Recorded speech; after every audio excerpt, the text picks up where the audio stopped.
Nakuha ko yung love letter kahapon, binigay ni Ate Teresa. Ang sweet niya. Nakuha ko yung drawing ko kaming tayong dalawa, di ba?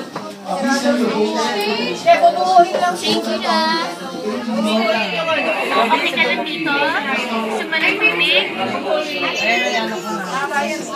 May green leaf ka. May green leaf daw siya. Okay ka lang dito ha? Dance tayo. This mamaya, after yeah. Pakilala kita. Ate, Lugi, Ryan, this is Rowan.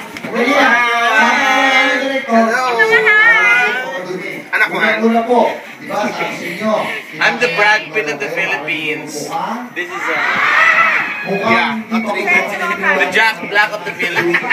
Thanks, Rowan. Kasi yung mom niya, nagdala na